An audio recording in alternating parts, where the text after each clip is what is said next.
สำบายดีสุปุสุคนมื้อนี้ก็มีโปรแกรมพาลูกค้ามาโหนสลิง10ลายอยู่ถ้ำเสียงเรียบเนาะพี่น้องที่ไกลกับท่าฝรั่งและถ้ำนางแอ่นและหนองปลาเชื่อมเนาะพี่น้องโปรแกรมนี้ก็จัดเต็มเนาะพาลูกค้าไปโหนสลิงเลยเนาะพี่น้องเคยไปแล้วประมาณ4เทื่อนี้เป็นเทื่อที่5เนาะนี่ก็หมองจอดรถแล้วก็ย่างข้ามน้ำไปที่จุดซื้อกิจกรรมเนาะซื้อกิจกรรมโหนสลิงเนาะทุกคนก็ซื้อเรียบร้อยแล้วก็เปลี่ยนเสื้อผ้าเนาะแล้วก็ใส่อุปกรณ์สำหรับโหนสลิงเนาะลูกค้าเขาก็มีความกล้าหลายคนเนาะในการที่ว่าจะไปโหนสลิงกับข้าพเจ้าเนาะสมพงษ์รถตู้ท่องเที่ยวท่าแขกเนาะหับหน้าด่านส่งหน้าด่านท่าเรือท่าแขกก็ได้เนาะหรือว่าฝั่งไทยนครพนมข้ามสะพาน3นครพนมขมวดเนาะตอนนี้เขาก็เตรียมเครื่องจังของเรียบร้อยแล้วก็ขึ้นไปกิจกรรมเลยเนาะพี่น้องจุดแรกก็คือการขึ้นมาแล้วก็ย่างตาม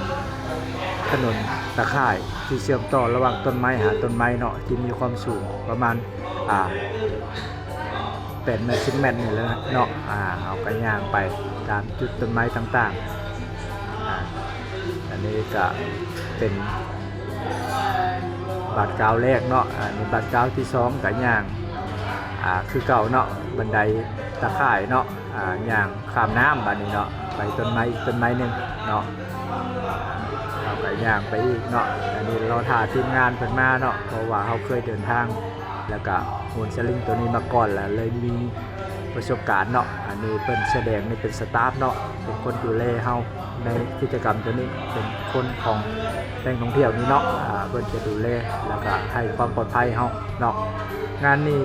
มาหลายคนเลยเพิ่นใช้สตาฟอยู่ที่3คนเนาะในการดูแลพวกเฮาเนาะตอนนี้ค่อยก็ไปก่อนเลยแหละเนาะเพราะว่าเคยไปเนาะก็ย่างไปต้นไม้ต่างๆเนาะ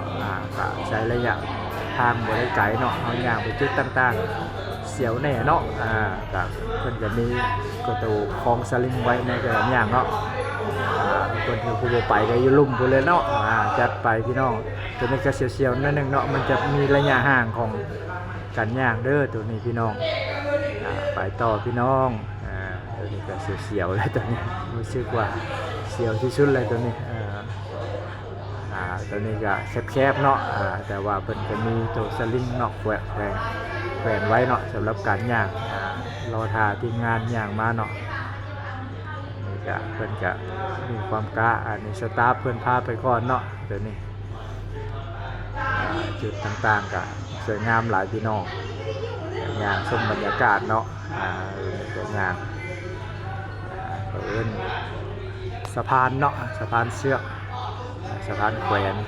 ระหว่างต้นไม้หาต้นไม้ก่อนเนาะเพื่อไปจุดสำคัญของเพื่อนในการโหนสลิงเนาะกิจกรรมนี้มีการโหนสลิงแค่2 เส้นเนาะโหนไปตะข่ายแมงมุมเพื่อไปถ่ายรูปแล้วก็โหนกลับเนาะในจุดที่เราขึ้นทมิตรเนาะลูกค้าทุกคนก็สุดแฮปปี้เนาะในการเที่ยวครั้งนี้อันนี้ผู้ได้ไปก็ติดตามอยู่ข้างลุ่มเด้อไปก่อนและค่อยโหนสลิงจุดแรกเนาะไปหาตะข่ายแมงมุมเสียวคือกันบ่รอบที่5ก็ยังเสียวอยู่พี่น้องแล้ววันนี้พอล่าที่เนาะโหนมาคือกันอันนี้สตาฟเฮาเนาะเสื้อขาวนี่สตาฟของแหล่งท่องเที่ยวนี่อันนี้ลูกค้าเฮาเนาะจับกล้องโหนมานำเลยพี่น้องมวนหลายก็ปล่อยเสียงเลยนิ่งคนอันนี้คนเคยโหนสลิงอยู่ปักเซมานี่ก็ทีมงานเนาะ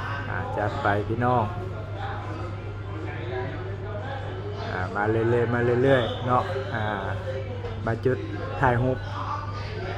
เนาะของตารางแมงมุมเนาะที่กลางไว้อยู่ต่อหน้าถ้ำเนาะแล้วก็เอาถ่ายรูปเนาะอันนี้ก็กำลังทยอยมาดึงเดี๋ยวแต่ละคนมีปัญหาหน่อยนึงเนาะพี่น้องเหตุยังหยุดเขาไม่ได้เลยเยี่ยมแม่เกือบถึงแล้วเอาจะตามไปช่วยมาเนาะแต่ว่าเพิ่นมีประสบการณ์กับง่ายอยู่ตอนนี้ก็ฮอตแล้วเนาะพี่น้องไปเก็บบรรยากาศตะข่ายแมงมุมตัวหน้าถ้ำเนาะเป็นให้นักท่องเที่ยวไปยืนนอนถ่ายเนาะเอางามหลายเลยพอตรงเลยถ่ายเด้อถ่าย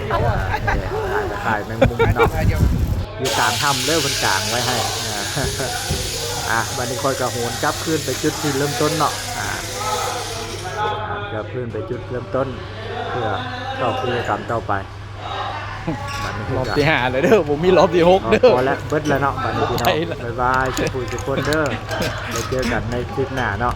ตอนนี้ก็หลังจากแล้วก็ลูกค้าบอกว่าให้ไปส่งที่พักอยู่ท่าฝรั่งเนาะเอาก็ไปส่งลูกค้าที่ท่าฝรั่งแล้วก็ถือว่าจบงานเนาะพี่น้องส่งเรียบร้อยบ๊ายบายทุกคนแล้วพอกันคลิปหน้าเด้อบ๊ายบาย